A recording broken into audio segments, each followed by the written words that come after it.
Imagine living in, like, the absolute golden age of the British Empire. Right. We're talking the late 19th century here. Exactly, the late 19th century. You are in the wealthiest, most technologically advanced nation on the planet. I mean, they are building ironclad ships, laying railways across the globe. They are the undisputed engine of the Industrial Revolution. A total powerhouse. Yeah. But if you live in one of these booming cities, every single time you walk into your kitchen, and turn the tap to fill a glass with drinking water, you are playing a lethal game of roulette.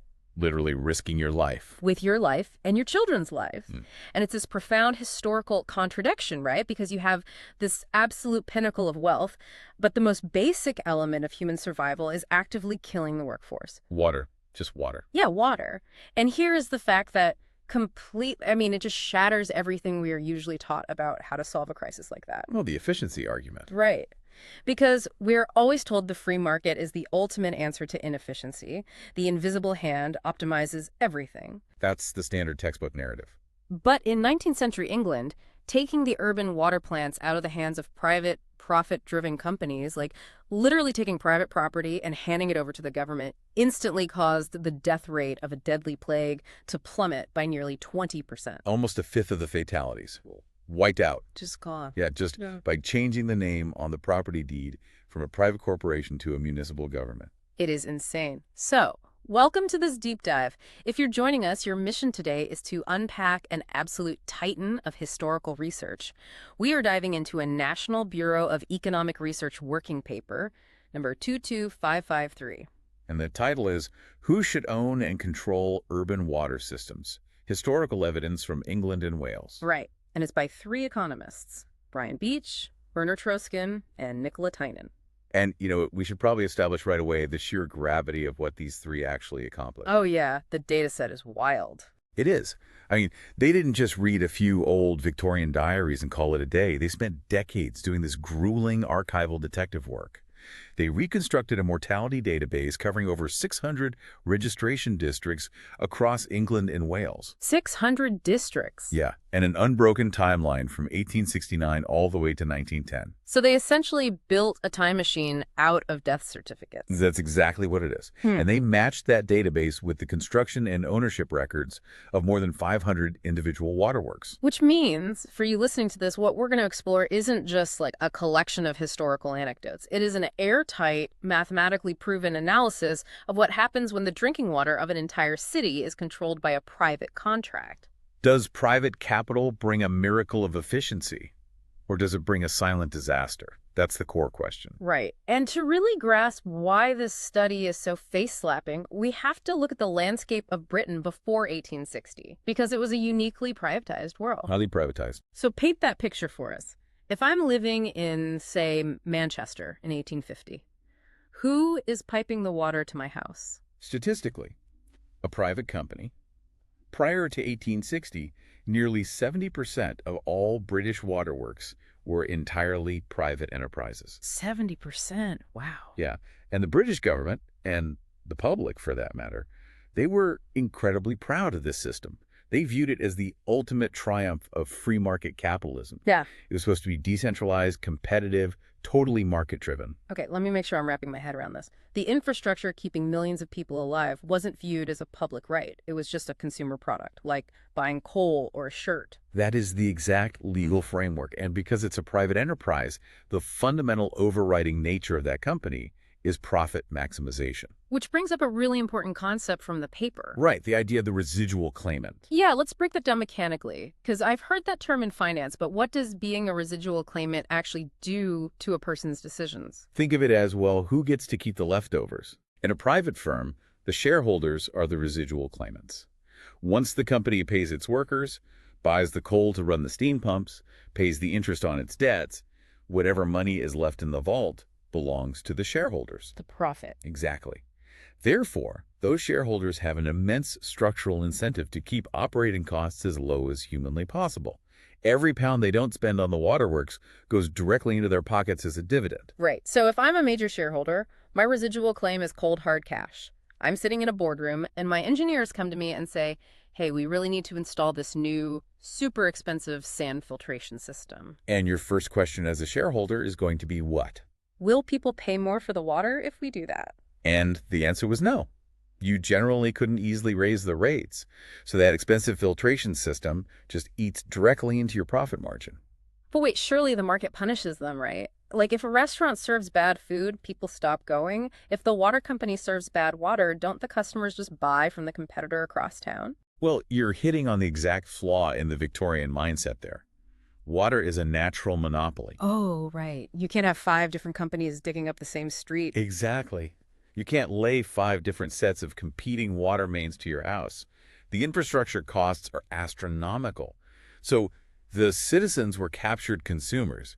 They had to buy the water the local company provided, no matter how dirty it was. And this incentive structure just violently collided with the greatest demographic shift in human history. Industrial Revolution. Yes. The cities were exploding. People were flooding in from the countryside for factory jobs. It was unprecedented, chaotic urbanization. And let's talk about what that actually looked like on the ground. Because it wasn't, neat rows of new suburban houses being built. Oh no, it was slums.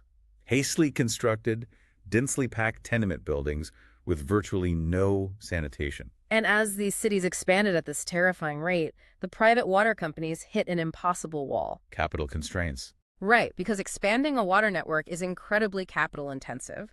You have to lay miles of heavy iron pipes, build massive new reservoirs. And remember, borrowing money in the 1860s for a private company is expensive. You don't have the backing of the national treasury. So the company is looking at these exploding slums and realizing that running pipes to a massive population of impoverished factory workers just isn't going to yield a high return on investment. So they delayed. The capital constraints pushed them to just wait. They delayed laying new pipes, and more importantly, they delayed non-revenue generating health upgrades, like those expensive sand filters. It's like a landlord who owns an apartment building and finds a slow gas leak in the basement. Fixing it requires ripping up the foundation, which costs a fortune. But it doesn't let him charge more rent, it just brings the building back to baseline safety. Right, it's no upside for him. So he looks at his spreadsheet, sees it's going to ruin his quarterly profit, and just patches it with duct tape. The tenants are getting sick, but his balance sheet looks fantastic. That analogy captures the exact incentive trap. The shareholders were totally insulated from the physical consequences of their financial decisions. So you have the most advanced industrial empire in the world paralyzed, watching its economic hubs become hotbeds for disease. The free market system was literally poisoning the workforce. And when we say poisoning, we aren't talking about like a mild stomach bug. We are talking primarily about typhoid fever. I think we need to be really clear about the stakes here. Oh, typhoid is a brutal disease caused by the Salmonella typhi bacteria. It causes prolonged raging fevers, severe abdominal pain, internal bleeding, delirium. And without modern antibiotics, the mortality rate is incredibly high. But the crucial thing for this study, the grim mechanism at play, is how it spreads. Yes, it's a waterborne disease transmitted primarily through the fecal-oral route. Which is a very clinical way of saying that the bacteria is shed in the feces of an infected person. And if that waste finds its way into the drinking water supply, which it constantly did in these poorly sewered cities, the next person who drinks from the tap ingests the bacteria. I just want to pause on that for a second. The wealth of the British Empire was built by people who were, on a daily basis, drinking water contaminated with human waste. Right. Because the private capital model couldn't justify the expense of filtering it. That is the stark, horrifying reality. And a reality like that cannot sustain itself. Something had to break. Which brings us to the Great Reversal. This massive structural revolution that the paper documents. Between 1860 and 1910, that pride in the private water market completely collapsed. The share of publicly owned waterworks spiked from roughly 40% to nearly 62%. Yeah, it is huge. Nearly 40% of all privately built waterworks in the country were transferred to municipal governments. The private monopoly was essentially dismantled. In just half a century. Now, if I'm a cynical observer, I might assume the capitalists just got tired of the business. Like maybe the profits dried up and they voluntarily offloaded these failing assets to the government for a bailout. Did they just hand over the keys? Not at all. Yeah. These companies were still highly profitable for their shareholders. They were paying out dividends. They did not volunteer to step down. This was a forced eviction by the state. A legal confiscation. So how did the government pull that off? Because the British government historically respects private property rights above almost anything else. Right. To understand how they did it, the authors point to two monumental pieces of legislation that line up perfectly with two massive spikes in government takeovers. The first is the 1875 Public Health Act, and the second is the 1894 Local Government Act. Let's dig into that 1875 Act. What made it such a powerful weapon? The 1875 Act was essentially a legal bulldozer. Before this, local health administration was just a tangled mess of overlapping jurisdictions and toothless committees. But this act consolidated power. It divided the country into sanitary districts and explicitly mandated that local authorities were legally responsible for ensuring an adequate, clean water supply. So they changed the legal expectation from water is a commodity to water is a public necessity that the government is on the hook for. Precisely. But, a mandate is useless without the power to execute it. The genius of the 1875 Act was that it gave these local sanitary districts the statutory power to force a purchase of the private water companies. Wow. And most crucially, it gave them access to incredibly cheap long-term financing from the central government. Oh, this is the linchpin. Earlier we said the private companies couldn't afford to borrow money to upgrade the pipes, but the government has the ultimate collateral. The power to tax. Yes. So the state can issue municipal bonds at a fraction of the interest rate a private company would pay. Exactly. So the state engineered a standard, replicable procedure for taking over these assets. And then the 1894 Local Government Act took it a step further by empowering local ratepayers, the citizens themselves, to petition directly and complain about what the legislation called the insufficiency or unwholesomeness of their water. Unwholesomeness. That is such a politely Victorian way of phrasing something so horrific. Pardon me, sir, but there appears to be a lethal amount of raw sewage in my morning tea. It is deeply polite, but the legal mechanism was ruthless. The national government realized that to keep the workforce alive, to keep the industrial engine running, they had to systematically strip private capital of its control. It was national self-preservation. But wait, this raises a huge procedural question for me. If I'm a local mayor in 1880 and my citizens are complaining about unwholesome water and I want to use this act to force the private company to sell, how do I actually prove the water is bad? That is the core dilemma of the era. Because today, if a city wants to prove a company is violating health codes, they just send an inspector to dip a testing strip in the reservoir. They measure E. coli parts per million, put it under a microscope, and hand the judge a lab report. But in 1880... In 1880, none of that existed. Germ theory was barely in its infancy. Louis Pasteur and Robert Koch were just starting to formalize the idea that microscopic organisms cause disease. It was not widely accepted or easily testable by a local town council. There were no chemical testing kits. So you walk into an arbitration court to force the sale of a multi-million-pound private company, and your only evidence is that the water looks a bit cloudy. The company's lawyers would just laugh you out of the room. They'd say the water is fine, the people in the slums are just dirty. Which is exactly what they argued, so how did they prove it? This brings us to the most brilliant and frankly the darkest methodological choice made by the economists writing this paper. Because there was no scientific way to measure bacteria in the water back then, the researchers needed a proxy, an objective measurable metric that perfectly correlated with fecal contamination in the water supply. And that metric was the death toll. Yes, the typhoid death rate. Typhoid is so specifically tied to human waste in water that the number of bodies being buried in a district was the single most accurate scientific indicator of how dirty the water company's product was. That is just... it's chilling to think about. If you are listening to this, consider the reality of that metric. The cost of performing a water quality check in Victorian England was the death of hundreds, sometimes thousands of people. The death toll was the only dashboard the city officials had. It's a grim reality. But for the economists writing this paper over a century later, it provided a pristine data set. They paired the construction and ownership histories of the waterworks with the annual death records of those 600 districts. They painstakingly tracked the typhoid deaths year by year, mapping them against who owned the water company at that exact time. And the map they generated is massive. It covers practically all of England and Wales. There's no geographic bias. And the data begins to reveal this fascinating profile of which private waterworks were actually targeted for these takeovers. Right, because the data tells a much more nuanced story than simply capitalism is evil. We love a good villain, but the reality was drove by objective math. When the researchers compared the forcibly municipalized waterworks against the ones allowed to remain private, stark differences emerged. They weren't just picking them out of a hat. The systems that got taken over shared very specific, fatal characteristics. First, they were the oldest systems, averaging 38 years old, built way back around 1843. But age was only half the problem. The true catalyst was demographic pressure.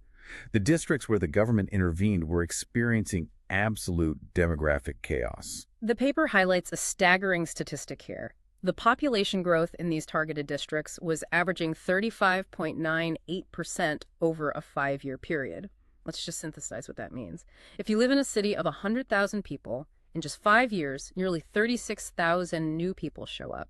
They need housing, food, and they generate an enormous amount of human waste. The existing infrastructure would instantly buckle under that weight.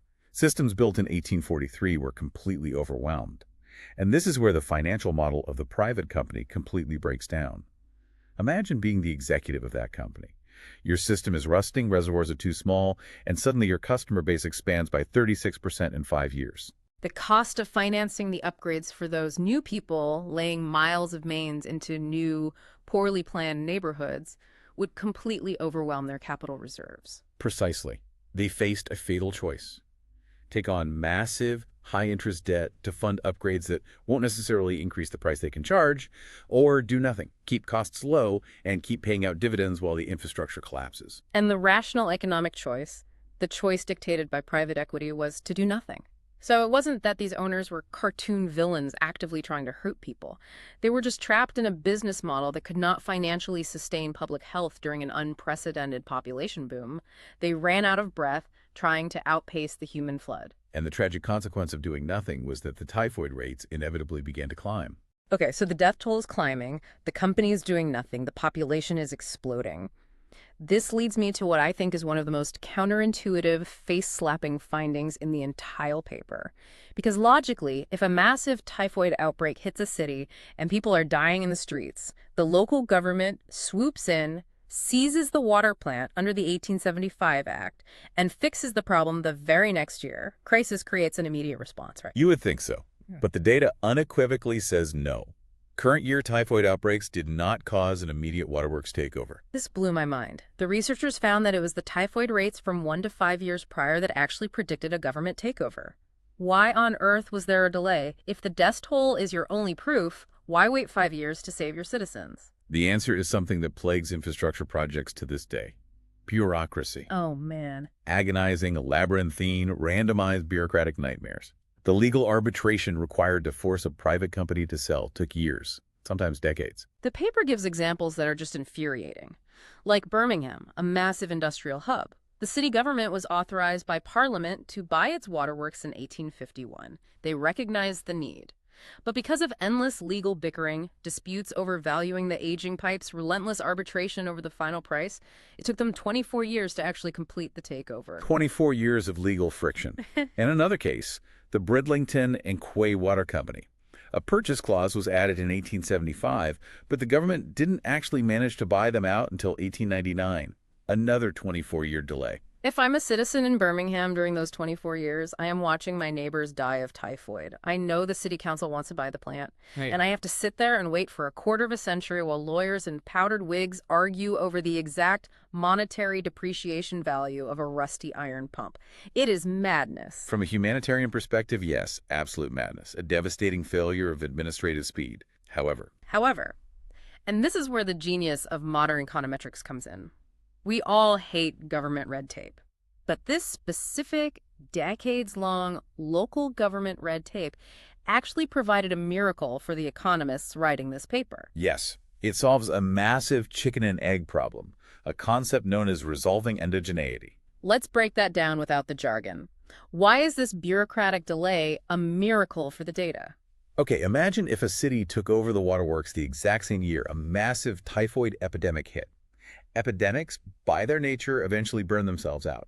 The disease sweeps through, kills the vulnerable, survivors build immunity, and the next year the death rate naturally drops. Right, like a forest fire running out of dry wood. Exactly. The statistical term for that is mean reversion. The extreme numbers naturally revert back toward the average over time. So if the government took over the water during the peak of the fire and deaths dropped the next year, skeptics would immediately argue, the government takeover didn't save lives. That's just mean reversion. Though plague was fading away naturally, you cannot prove the change in ownership caused the drop. Ah, I see the trap. If the action and the natural end of the crisis happen at the exact same time, you can never mathematically prove which one actually caused the cure. But the bureaucratic delay breaks that connection perfectly. Because the lawyers argued for 5, 10, or 24 years, the actual moment the property deed transferred became completely randomized relative to the disease cycle. So the takeover might finally happen in a year where typhoid is really high or in a year where it's relatively low. It completely disconnects the stroke of the government pen from the natural cycle of the plague. Precisely. The administrative friction created a pristine natural experiment. It allowed researchers a century later to isolate the exact moment of the property transfer and measure its pure effect on public health, totally stripped of the natural ebb and flow of epidemics. And when they finally measured that pure effect, the result is visually astonishing. If you look at Figure 4 in the paper, it's a graph showing the timeline of typhoid deaths relative to the year of the government takeover. And it does not look like a gentle slope, it looks like a cliff. One of the most dramatic visual representations of a policy impact you will see. For a full decade leading up to the takeover, you see a steady, undeniable climb. The private system is failing. The water is getting deadlier year by year. The line on the graph just creeps up, and then you hit what the researchers label year zero, the year after the government finally assumes total control. The curve doesn't just level off. It instantly breaks and plummets straight down. The statistical models isolate that moment and show that overall, the typhoid death rate permanently dropped by 19% following municipalization. Almost a fifth of all typhoid deaths completely wiped out. It's as if a switch was flipped. Just scratching out a private corporation's name and writing City of Birmingham on the deed saved thousands upon thousands of lives. The precision of this data gives me chills because there were no new miracle drugs invented in year zero. No penicillin. Right, no sudden leap in medical science. The Grim Reaper was stopped strictly and entirely inside the water pipes. But of course, rigorous economists must anticipate every angle of attack. The authors had to ask, what if this massive drop is just a historical coincidence? What if Victorian society just experienced a sudden boom in overall health that exact same year? Like better nutrition or less crowded housing. Right. To definitively prove it was the water, they needed a placebo test. Because in a clinical drug trial, you give half the patients a sugar pill to make sure the real medicine is what's working. But how do you give a sugar pill to an entire city's infrastructure? You can't give a city fake water. No, you can't. But you can look at diseases that have absolutely nothing to do with drinking water. The researchers ran the exact same statistical models, focusing on the exact same timeline around year zero, but instead of tracking typhoid, they tracked non-waterborne causes of death. Things like smallpox, measles, scarlet fever, typhus, whooping cough, and my personal favorite, they even tracked violence. Which is a brilliant methodological control, because if the death rate from violence also dropped by 19% in year zero, you could logically argue, well, the city just got richer, crime went down, people were happier and healthier overall. The water takeover was just a coincidence. But the results of this placebo test are the ultimate silent witness to the truth of this paper. The death rates for smallpox, measles, violence, they did not change at all. Their trajectories remained completely flat and unaffected around the year of the takeover. They didn't even blip. The data's precision is terrifying.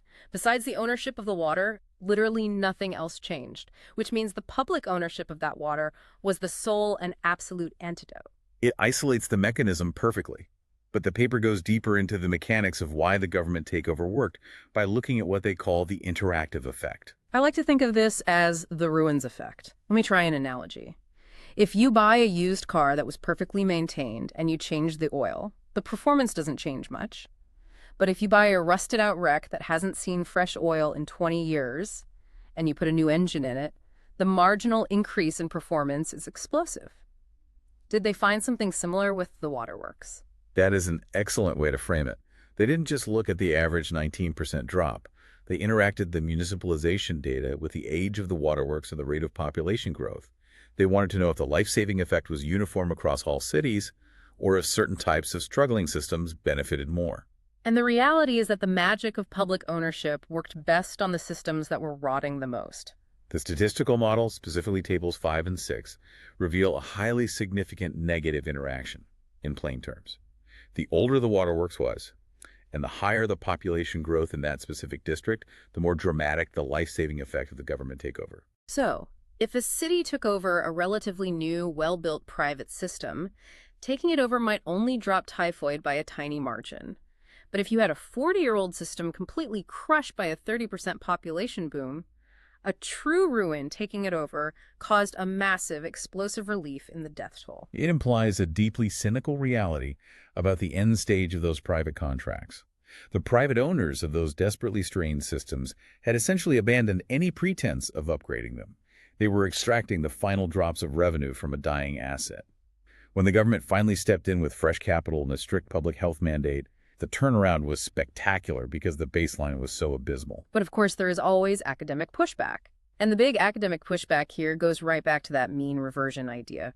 A skeptical economist would say, look, I hear your argument about bureaucratic delays, but plagues naturally burn out over 5-year cycles. Maybe your randomized delay just happened to consistently align with the tail end of a 5-year supercycle of typhoid. It's a valid critique, and the researchers attacked it head-on with a massive robustness check. How do you mathematically defeat an argument like that? You explicitly build the natural oscillation of the disease into your model.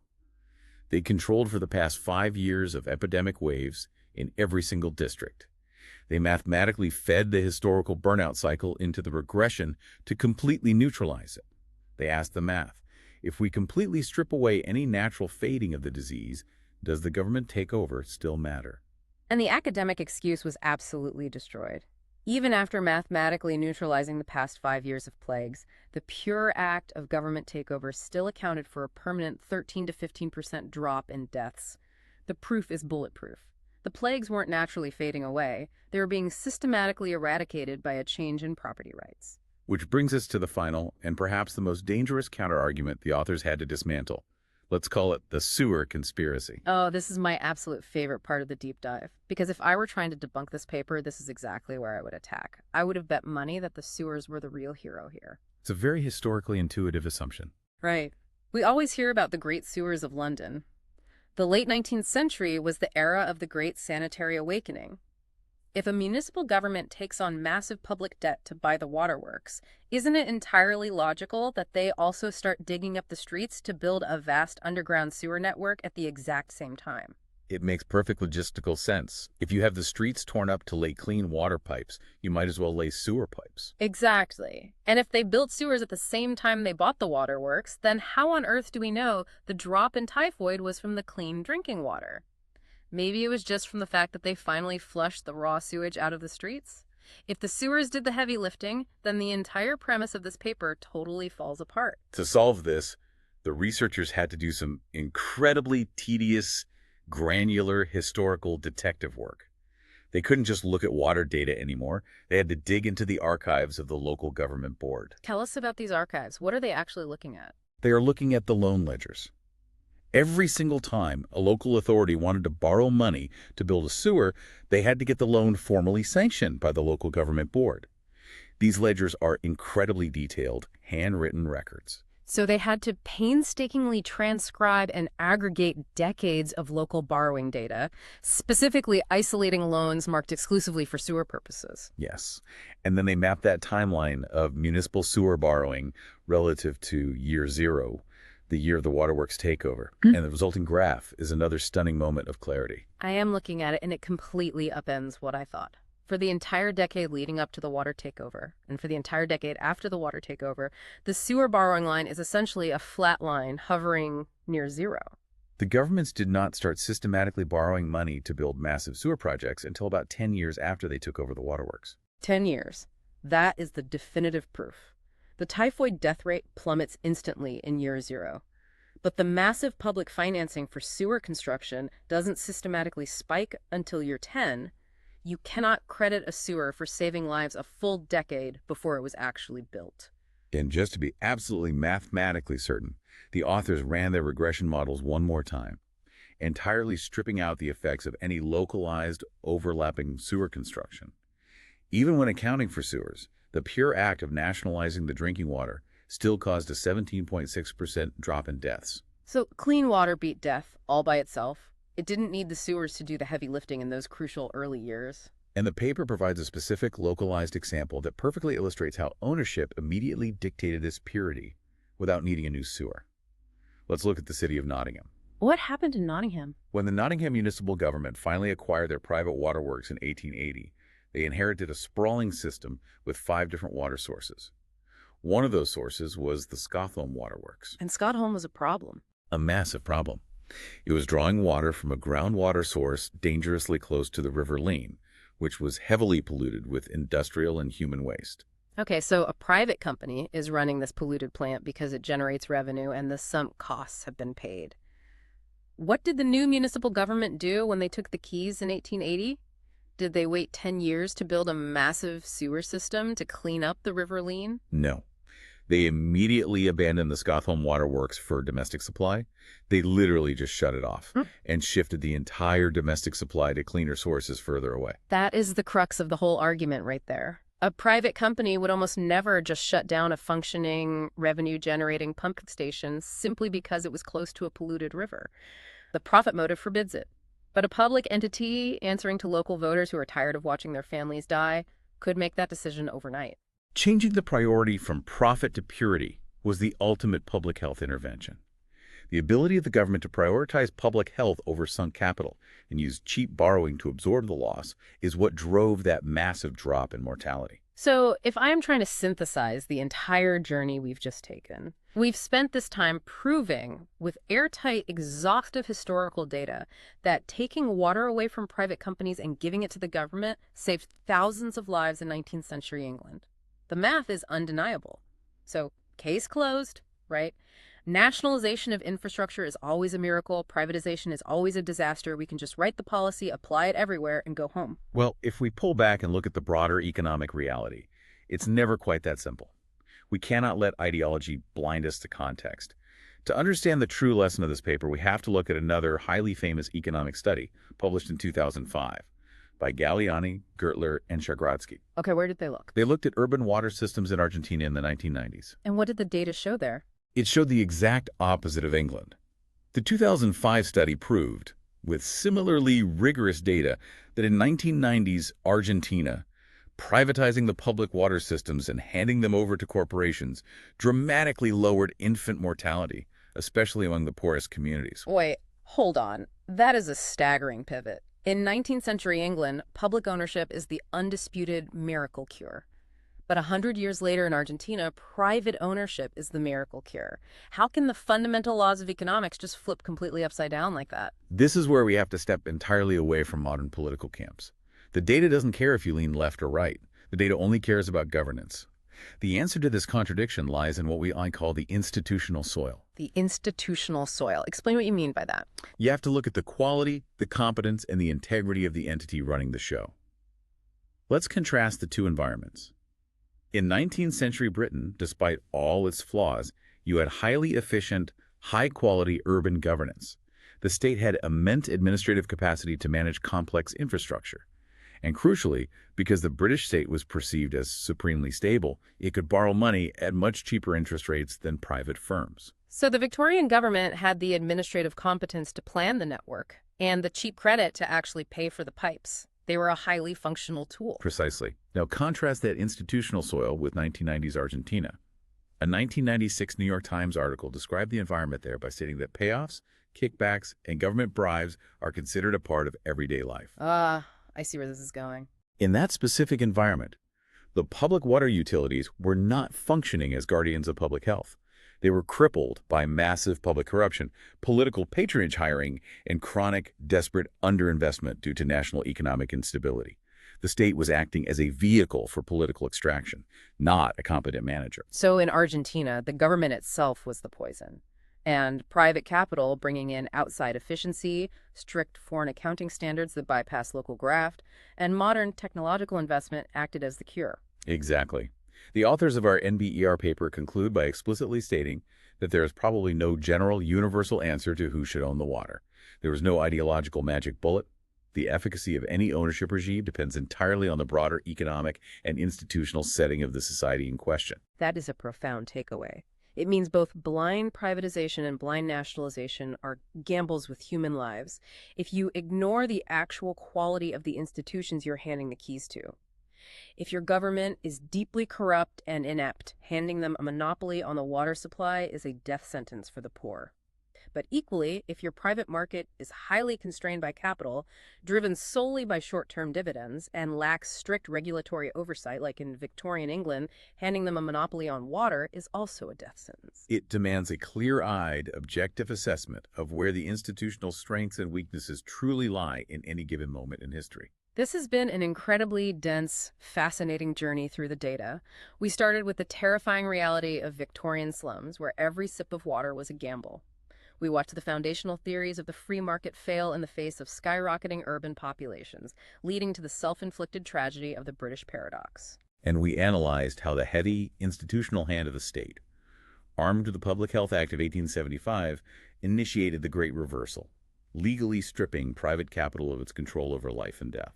We dug into the beautiful mistake of bureaucratic inefficiency, how the agonizing 24-year delays in legal arbitration actually provided the perfect natural experiment, allowing modern economists to use the typhoid death toll as the ultimate, undeniable proxy for water quality.